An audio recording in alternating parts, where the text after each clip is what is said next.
Hi dear students, I hope आप सब खैरो आफियत से होंगे एंड आपकी प्रिपरेशन भी बहुत ही बेहतर अंदाज में चल रही होगी।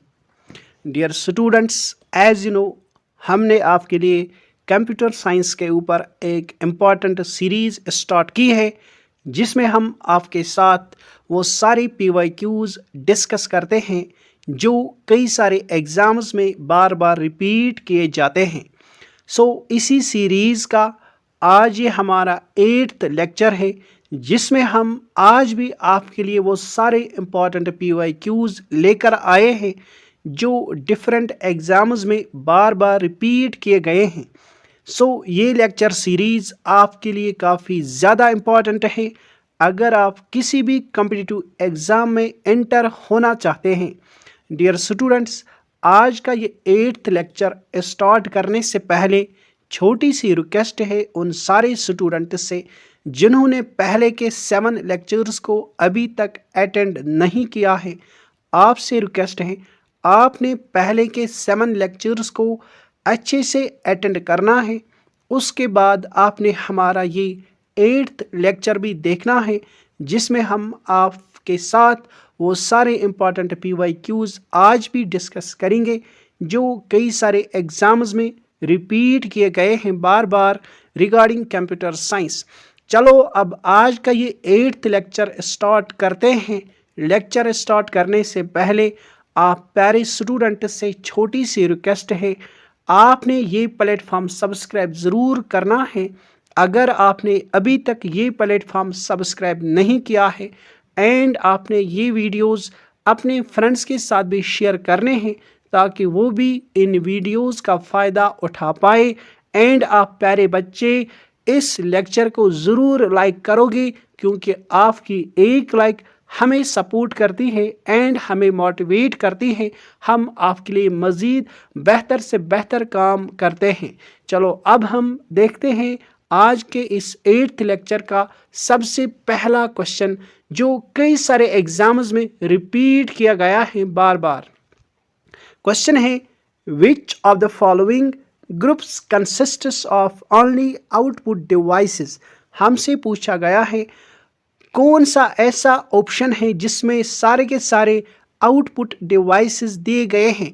As you know dear students, आपको पता ही होगा हमने कंप्यूटर के कंपोनेंट्स को 2 पार्ट्स में डिवाइड किया है जिनको हम कहते हैं input and output devices. Input devices हम ऐसे डिवाइसेस को कहते हैं जिनसे हम कंप्यूटर में डेटा एंटर करते हैं एंड आउटपुट डिवाइसेस हम ऐसे डिवाइसेस को कहते हैं जिनसे हम डेटा लेते हैं फ्रॉम कंप्यूटर सिस्टम। यहाँ पर हमसे पूछा गया है कौन सा ऐसा ग्रुप है जिसमें सारे के सारे डिवाइसेस ओनली आउटपुट डिवाइसेस है। सबसे पहला ऑप्शन अगर हम देखते हैं, पहले ऑप्शन में हमें दिया गया है स्कैनर। स्कैनर एक इनपुट डिवाइस है। Option A is not our answer. एक ऑप्शन हम इस तरह से वाइज गेस करके रिमूव कर सकते हैं। अगर हम मॉनिटर देखते हैं तो ये हमारा आउटपुट डिवाइस है एंड प्रिंटर भी हमारा एक आउटपुट डिवाइस है। चलो ऑप्शन नंबर बी पर आते हैं। हमें दिया गया है माउस जो एक इनपुट डिवाइस है। ऑप्शन बी भी यहाँ पर रिमूव होता है। अगर हम ऑप्शन नंबर सी पर आते हैं तो कीबोर्ड एक स्टैंडर्ड इनपुट डिवाइस है। ये भी हमारा आंसर नहीं हो सकता। तो इस तरह से हम वाइज गेस करके हमारे सही ऑप्शन को मार्क कर सकते हैं। Option number D is our correct answer.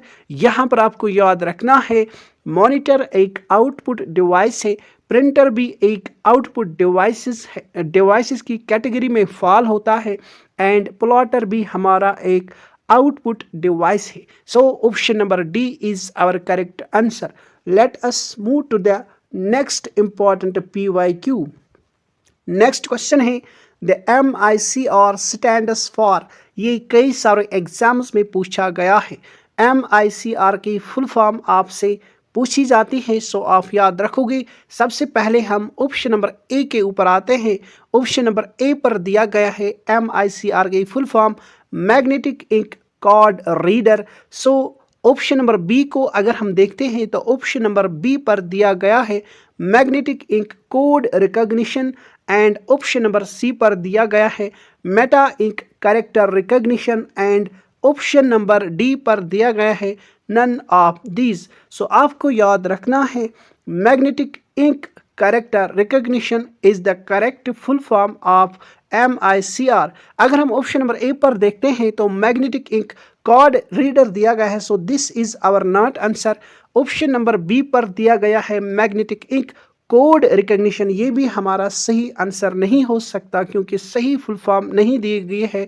And option number C पर दिया गया है मेटा इंक कैरेक्टर रिकॉग्निशन, ये भी हमारा आंसर नहीं हो सकता क्योंकि मैंने अभी कहा MICR की फुल फॉर्म है मैग्नेटिक इंक कैरेक्टर रिकॉग्निशन, ये आपको याद रखना है।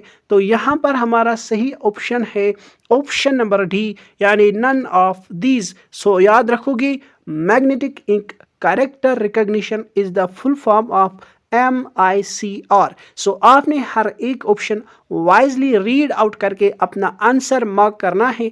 यूं ही हरीडली आप कभी भी आंसर नहीं करोगे क्योंकि अगर आप हरीडली आंसर मार्क करोगे तो आपका क्वेश्चन गलत हो सकता है। चलो अब हम मूव करते हैं नेक्स्ट PYQ के ऊपर। नेक्स्ट PYQ है the OMR stands for. So हमें पूछा गया है OMR की full form. Option number A पर दिया गया है optical mark recognition, option number B पर दिया गया है optical magnetic reader, option number C पर दिया गया है only mark recognition, and option number D पर दिया गया है ऑप्टिकल मार्क रिकॉग्निशन। अगर हम सही फुल फॉर्म देखते हैं OMR की तो वो है ऑप्शन नंबर ए पर optical mark recognition is the full form of OMR। सो ये क्वेश्चन भी कई सारे एग्जाम्स में रिपीट किया गया है, तो ये भी आप याद रखोगे। चलो अब हम मूव करते हैं नेक्स्ट PYQ के ऊपर। नेक्स्ट PYQ में दिया गया है हमें the OCR stands for. So हमें पूछा गया है OCR की फुल फॉर्म। चलो अब हम ऑप्शंस को रीड आउट करते हैं।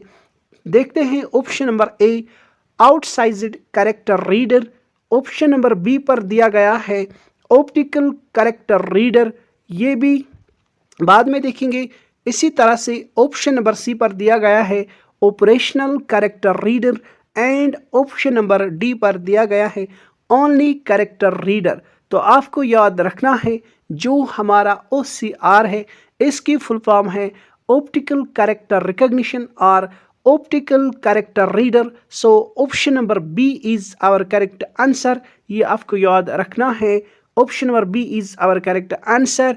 ऑप्टिकल कैरेक्टर रिकॉग्निशन और optical character reader is the full form of OCR। Let us move to the next PYQ. The first computer mouse was developed by।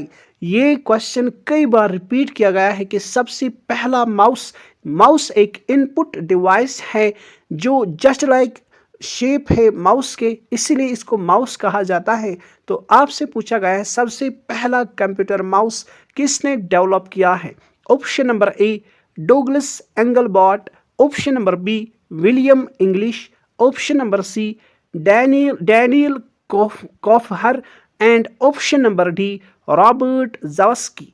तो हमसे पूछा गया है फर्स्ट कंप्यूटर माउस किसने develop किया। सो हमें पता है कंप्यूटर का सबसे पहला माउस डेवलप किया है Douglas Engelbart. So our right answer is option number A. ये आप सारे बच्चे याद रखोगे कि सबसे पहला कंप्यूटर माउस डेवलप किया है डोगलस एंगलबॉट ने। चलो अब हम मूव करते हैं नेक्स्ट PYQ के ऊपर। Which device allows you to enter data and instructions into a computer. तो हमसे पूछा गया है दिए गए ऑप्शंस में कौन सा डिवाइस ऐसा डिवाइस है जिसके ज़रिए हम एंटर कर सकते हैं data and instructions into a computer. Option number A क्या ये इनपुट डिवाइस है, option number B output device, and option number C ALU, option number D CPU।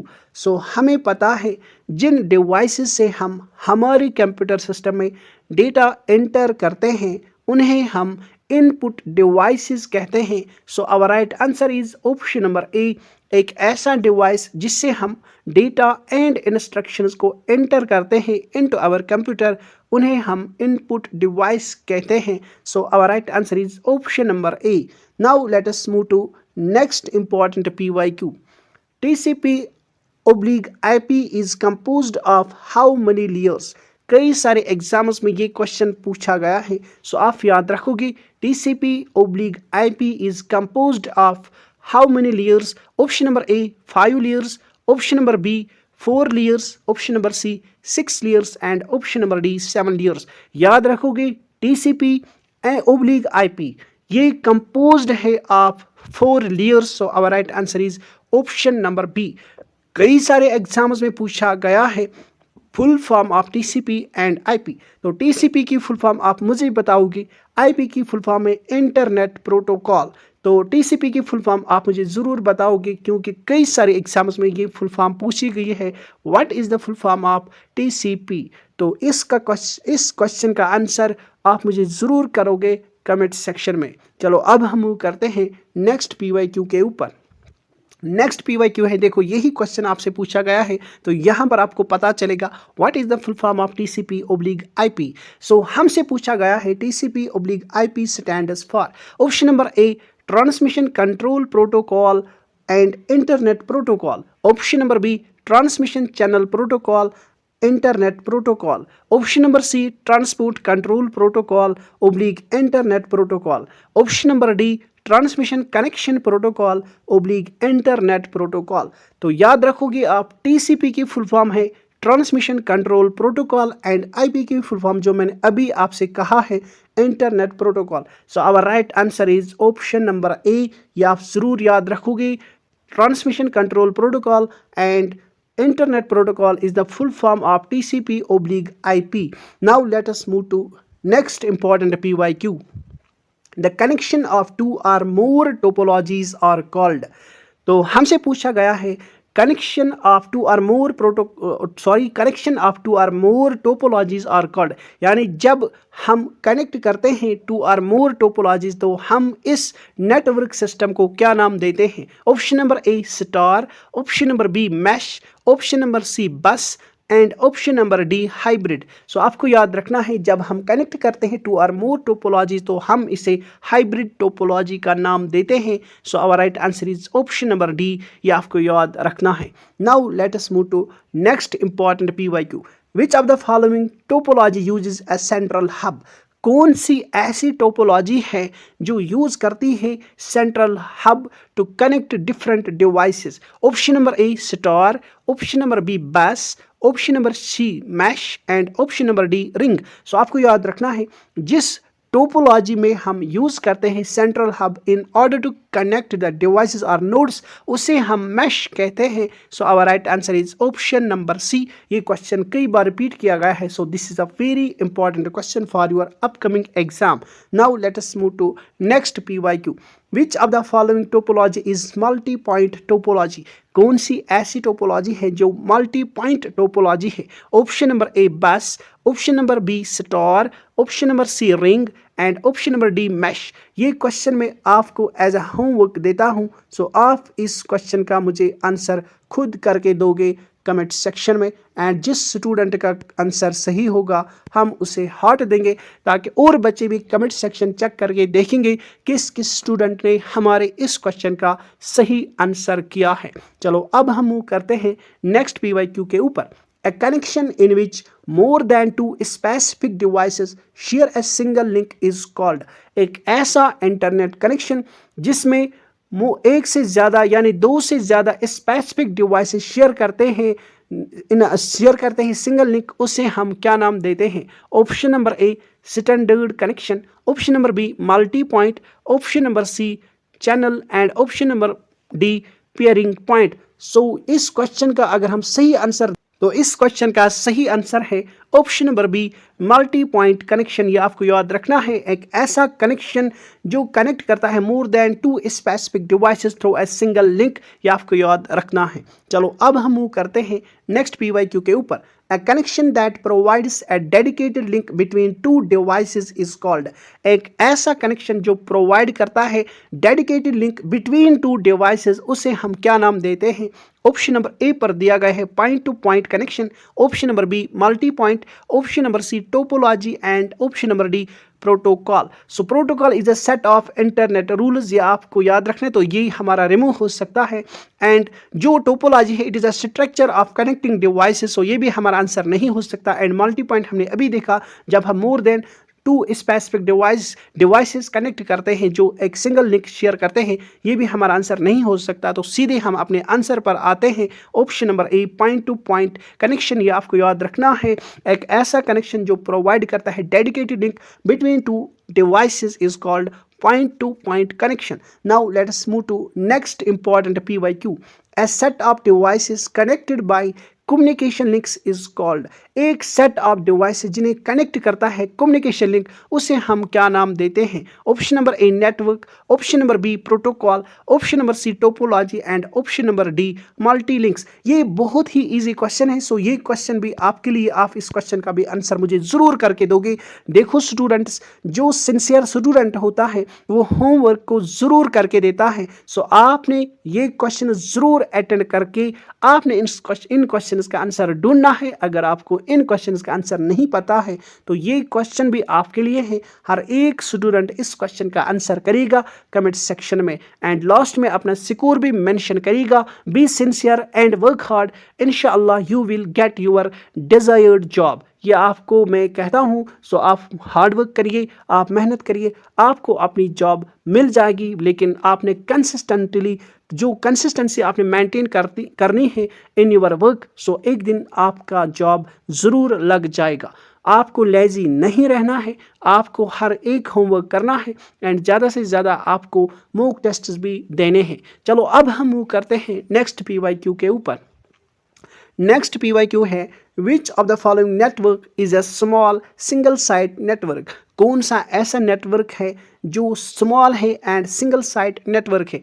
Option number A पर दिया गया है मैन, ऑप्शन नंबर बी पर दिया गया है लैन, ऑप्शन नंबर सी पर दिया गया है वैन एंड ऑप्शन नंबर डी पर दिया गया है DSL।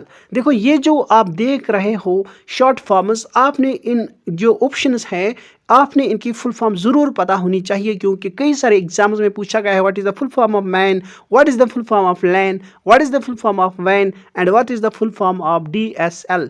तो आपको इनकी फुल फॉर्म भी याद होनी चाहिए क्योंकि क्वेश्चंस पूछे गए हैं। सो यहाँ पर हमसे पूछा गया है इन्हीं ऑप्शंस में से कौन सा ऐसा नेटवर्किंग सिस्टम है जो सिंगल साइट नेटवर्क है। So our right answer is option number B LAN, local area network. तो ये आपको याद रखना है, लैन की फुल फॉर्म है लोकल एरिया नेटवर्क। ये आप लिखो अगर आपको पता नहीं है।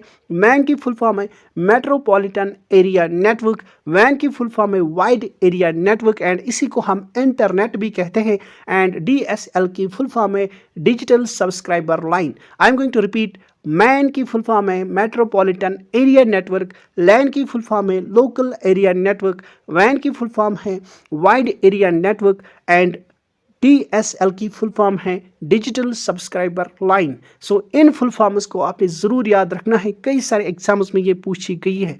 Now let us move to next important PYQ। Analytical engine, the first fully automatic calculating machine was developed by। देखो यहाँ पर आपको याद रखना है जो एनालिटिकल इंजन है ये है क्या? First fully automatic calculating machine. कई सारे एग्जाम्स में पूछा गया है विच of the following is the first fully automatic calculating machine developed by the Charles Babbage. तो आपको याद रखना है जो हमारा एनालिटिकल इंजन है इसको कहा जाता है first fully automatic calculating machine, जिसको डेवलप किया है चार्ल्स बेबेज ने। So our right answer is option number A. तो ये आपको याद रखना है, ये क्वेश्चन भी कई सारे एग्जाम्स में रिपीट किया गया है, सो ये आप याद रखोगे। Now let us move to next important PYQ। Which kind of device is a digital camera. So digital camera जिससे आप सब पॉपुलर है, आप हमें बताइए ये डिजिटल कैमरा कौन सा डिवाइस है? Option number A output device है, option number B input device है, option number C both input and output device है, and option number D software है। देखो आपको याद रखना है जो हमारा डिजिटल कैमरा है ये एक इनपुट एंड आउटपुट डिवाइस है। अब बताओगे आप कैसे सर, लेकिन यहाँ पर ज़्यादातर मैंने देखा है ज़्यादातर एग्जाम्स में इस डिजिटल कैमरा को आंसर मिला है इनपुट डिवाइस। सो आप भी इस क्वेश्चन का आंसर करोगे इनपुट डिवाइस। या आपको याद रखना है डिजिटल कैमरा एक इनपुट डिवाइस है, तो याद रखोगे ये माना गया है डिजिटल कैमरा एक क्या है, इनपुट डिवाइस है। देखो जब हम फोटो लेते हैं तो हम जब फोटो कैप्चर करते हैं तो ये इनपुट लेता है, फिर हम उसी फोटो को डिस्प्ले जब करते हैं अपने कैमरा से कैप्चर करके तो वो आता है मॉनिटर पर। इसलिए डिजिटल कैमरा को फिर ये माना गया कि ये एक इनपुट डिवाइस है जो कैप्चर करता है फोटोज़ को, तो इनपुट लेता है, एंड डिस्प्ले जब फोटो होता है हमारे मोबाइल के स्क्रीन पर जब होता है तो वो एक मॉनिटर है, वो एक डिस्प्ले है, तो डिस्प्ले एक आउटपुट डिवाइस है जिससे हम जिस पर हम कुछ देखते हैं, जिससे हम अपना आउटपुट लेते हैं कंप्यूटर सिस्टम से। तो इस तरह से आपको याद रखना है डिजिटल कैमरा एक इनपुट डिवाइस है जिससे हम इनपुट लेते हैं जब हम फोटो कैप्चर करते हैं। तो ये आप याद रखोगे option number B is our correct answer. लेकिन ज़्यादातर स्टूडेंट्स ये सोचते हैं कि डिजिटल कैमरा एक इनपुट एंड आउटपुट डिवाइस है, एंड कई सारे मैंने देखा है कई सारे मॉक टेस्ट्स में, मैंने खुद भी देखा है कि कई सारे मॉक टेस्ट्स में आंसर मैंने खुद देखा है कि कुछ टीचर्स भी आंसर देते हैं ये एक आउटपुट डिवाइस भी है एक इनपुट डिवाइस भी है। बट आप याद रखोगे डिजिटल कैमरा एक इनपुट डिवाइस है, आउटपुट डिवाइस नहीं है। सो ये कंफ्यूज कर सकता है, ऐसे क्वेश्चन कंफ्यूज कर सकते हैं, but you have to get the right option. So आप याद रखोगे डिजिटल कैमरा एक इनपुट डिवाइस है। चलो अब हम मूव करते हैं नेक्स्ट क्वेश्चन के ऊपर जो आपके लिए है। सो आपके लिए क्वेश्चन है, अब इस क्वेश्चन को हम शो ऑफ करते हैं आपके लिए, एंड आपने इस क्वेश्चन का आंसर कमेंट सेक्शन में ज़रूर करना है। A computer system includes, computer system क्या इंक्लूड करता है? Option number A hardware, option number B software, option number C peripheral devices, and option number D all of these. So ये question आपके लिए है, आप प्यारे स्टूडेंट्स इस क्वेश्चन का आंसर जरूर करोगे कमेंट सेक्शन में, एंड जिस स्टूडेंट का आंसर सही होगा हम उसको हार्ट देते हैं ताकि और स्टूडेंट्स को पता चले कि सही आंसर क्या है। चलो अब हम लेते हैं आपसे इसी नोट पर इजाज़त। जाने से पहले आप प्यारे स्टूडेंट से छोटी सी रिक्वेस्ट है, अगर आपने अभी तक ये लेक्चर अभी तक लाइक नहीं किया है तो आप जाने से पहले इस लेक्चर के ऊपर एक लाइक ज़रूर करोगे। चलो अब हम यहीं पर आपसे इजाज़त लेते हैं। Good bye, take care.